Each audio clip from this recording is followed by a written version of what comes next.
If you are currently moving through a death portal, a shedding of layers, a stripping away of old identities, old patterns, emotional states, beliefs, and it's painful and disorienting and confusing, and you have this feeling of like, I don't know what's up, I don't know what's down, what's going on, everything that I thought to be true is being pulled under my feet like a rug, then this video is for you. Specifically, I'm gonna be talking about energy movement and what it looks like, what it can feel like, how to navigate it, so that you can reground yourself during the portal as well as afterwards, kind of give you an orientation on where you will land in each moment by moment experience, as well as at the end of the portal, after the contraction begins to shift again into an expansion, back into contraction, expansion, so on and so forth. It's this idea that the challenges that we face, the pain that we experience, the confusion, the inner turmoil is in and of itself a beautiful gift to support you in grounding and connecting with the truest embodiment of your power.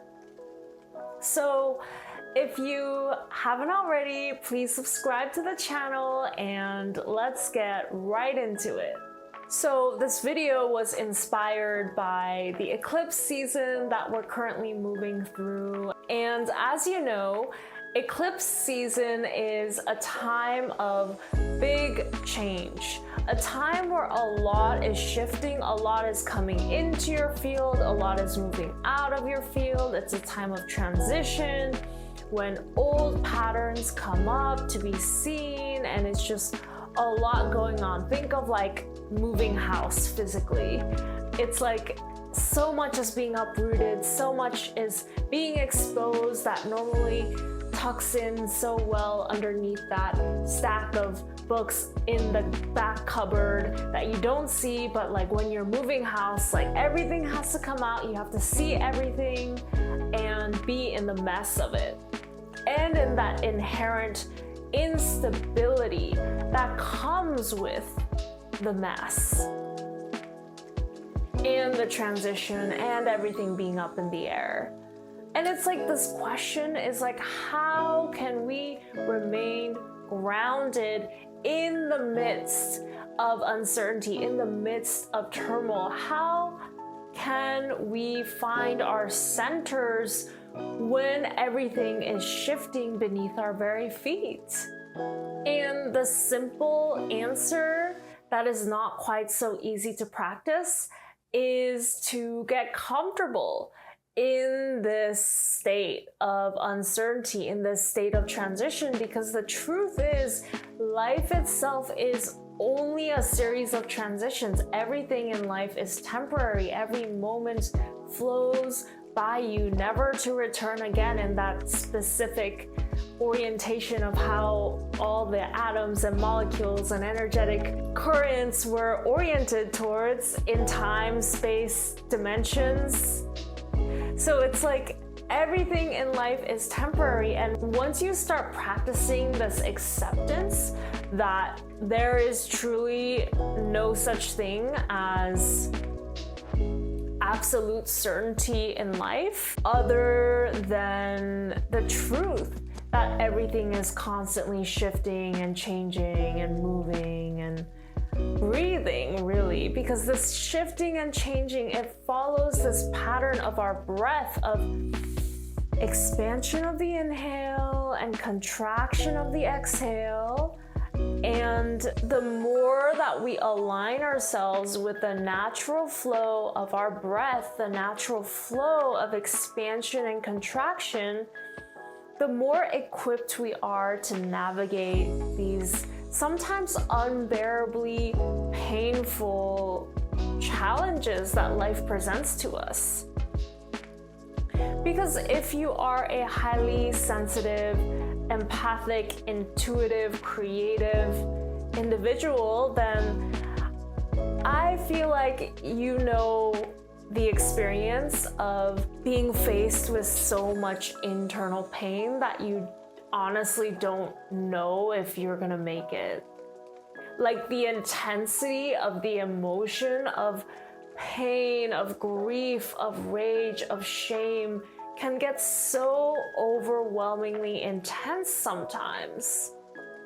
These moments, when you are so overwhelmed by the intensity of emotion that is sweeping through your body, your energetic body, your physical, your emotional, your mental body, these moments are the most powerfully transformative experiences that you can learn to alchemize and sit with and bring greater compassion into yourself as you move through these transformations. So all this to say, when you feel like you're absolutely worthless or everything is hopeless and you would just rather lie down and give up on everything, these moments are invitations for you to practice bringing presence to yourself, bringing compassion and love to yourself. That just because you're feeling this way doesn't mean there's anything wrong with you. It doesn't mean that there's something that needs to be fixed or changed, but rather just something that needs to be presenced and witnessed and loved. It is so life-changing, the amount of peace and groundedness that I've been able to establish within myself in the face of intense emotions and instability. When I have recognized and accepted and put into practice the knowing that there's nothing that I necessarily need to do or fix or change when this emotional storm arrives, when this death portal arrives, and just recognizing that the most productive, efficient, high-achieving thing that I can do in this moment when I'm in so much emotional pain is to simply be with the emotional pain.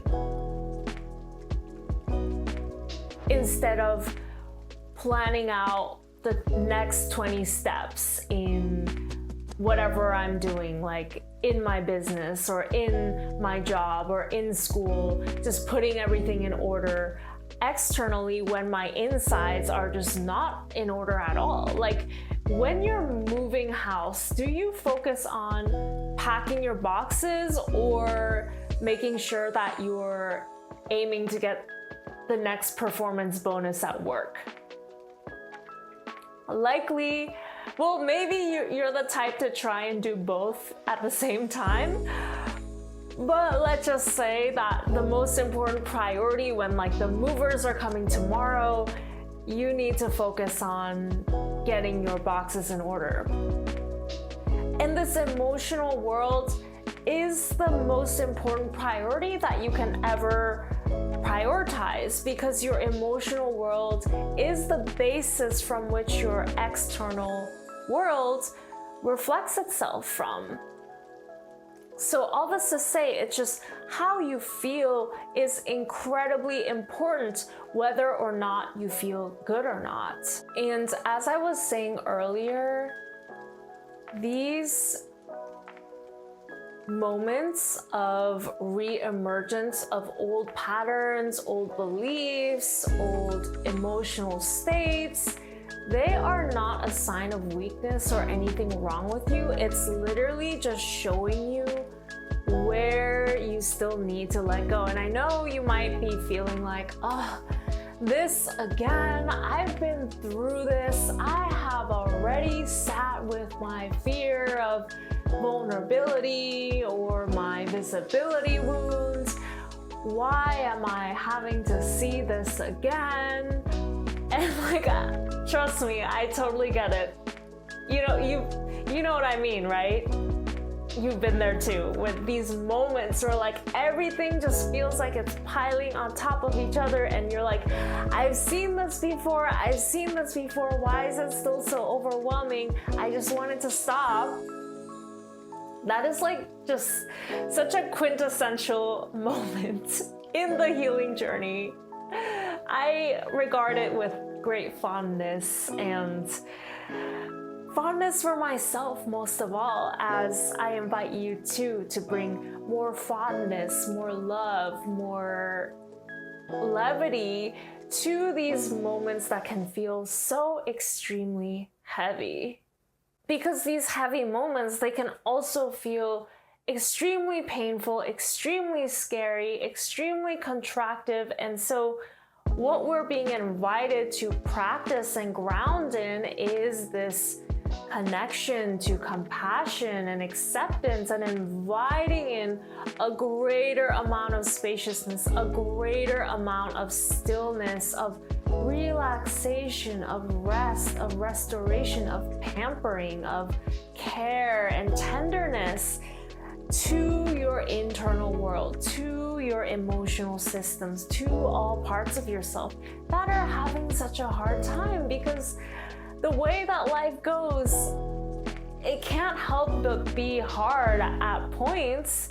And so accepting that life gets hard and there's nothing that we can necessarily do about it to erase that experience of life being harder from our life, and just accept that as a ground zero, that sometimes life is going to be hard, sometimes emotionally I'm going to be going through it. And then what can you do in those moments when that time arrives on a cyclical basis? Because as beings of nature, as living beings that are aligned with the divine design of nature, we go through cycles, just like summer turns to fall, turns to winter, turns to spring, turns to summer, turns to fall, and so on and so forth. It's like our circadian rhythms, our infraradian cycles, our cycles of breath, and just so many other things about the human body that go in cycles. And so it's inevitable that this contraction is going to come back around. It's inevitable that this old pattern that you've seen before is going to come back around. And actually, in that sense, it gets easier every single time you see it, because your assignment, your soul's assignment in this lifetime is not to fix every single thing, every single archetypal issue and trauma that humanity experiences, right? You have this set of experiences and traumas and beliefs that you have inherited and picked up along the way that are uniquely specific to you, that no one else has that very same combination of darkness within you, that darkness which also translates into the medicine that you are meant to bring into this world and shine into the collective. And so what I'm saying is that these patterns that seem to repeat themselves, it's like that for a reason, so that you can deepen your understanding of yourself, who you are in this life. And so in that sense, like if you've seen something before already, I know it may not be always super pleasant to see your past pain, but as you go along, there kind of grows this sense of satisfaction or fulfillment or meaning when you are able to kind of see the threads tying into each other and see the bigger picture of your story and weave your story into a more empowering one where you feel more capable of loving yourself and standing by your own side, advocating for yourself, giving yourself what it is you need, communicating so that you get what it is you need. And this, my dear, is your frequency rising. Your frequency arises when you expand your awareness of yourself and your internal world, and you create this internal ecosystem where you feel cared for, where you feel supported, where you feel like you are safe. Because having a high frequency isn't about always feeling good all the time, because as I mentioned before, that's impossible. Life moves in expansions and contractions, and it's inevitable that you'll run into a contraction sooner or later. And so this idea of like high frequency being feeling good all the time is just completely unrealistic. And so what does having a high frequency mean? It means having that awareness of yourself that is so grounded in this energy of self-compassion and acceptance and curiosity and willingness to know and willingness to sit with, to presence what needs your love. In this process of bringing greater love, bringing greater compassion to yourself so that you can move from a place of love consistently over moving from a place of fear consistently. And it's all a journey, it's all a process, and wherever you are in this cycle of life is perfect. It's like we all have our own journeys and we're all gonna get there. We're all on our way. It's just how can you navigate in a way that feels better, that feels softer, that feels more joyful, more pleasurable instead of the opposite. Because a lot of us, we have inherited this kind of view of the world where things have to be hard, things have to be heavy. We deserve the suffering that comes into our life. And this kind of view of the world, you know, like your life is literally what you make of it, in the sense that what you believe to be true is literally true. So why not believe in the things that support you having a life where you enjoy it and you're doing what lights you up, you're happy, you're peaceful, you're surrounded by love within and without.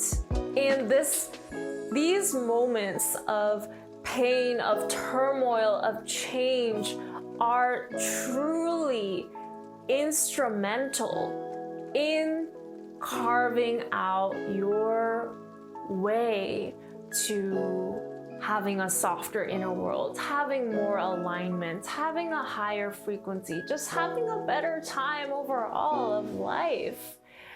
And so just remember that, like, this suffering, this pain, this darkness, this heaviness is not happening for no reason. It's for the purpose of deepening your connection with yourself and opening to a greater sense of compassion and acceptance of all parts of yourself, within all of yourself, including all parts of yourself. And you're doing great. Thank you so much for watching, for spending this time with me. And if you happen to experience comparative thoughts, this feeling of comparing yourself to others and then making yourself feel bad about it, if that is one of the core patterns that you run into in your journey of healing and awakening, I'm offering you a free guide that I've titled Unbinding the Comparison Spell, that is specifically to support you in healing from the comparison wound. And it's kind of an energetic approach. I share some tools that are helpful for you, and journaling prompts and reflections and all that good stuff. There's also a guided meditation that I'm really happy about that I hope that you get a chance to try. So it's linked down below in the description. Go check it out. Please leave me a comment. I always love hearing from you, and it is my joy to be supportive to you. Like, that's why I'm doing this, is to be in your corner, to help you navigate the tough stuff. And it really brings me so much joy and fulfillment when you watch my videos and you have something to say about it. So please let me know what you felt in the comments. Like the video, share the video with someone who could use it. Subscribe to the channel if you haven't already. Thank you so much again for tuning in, and I will see you next time.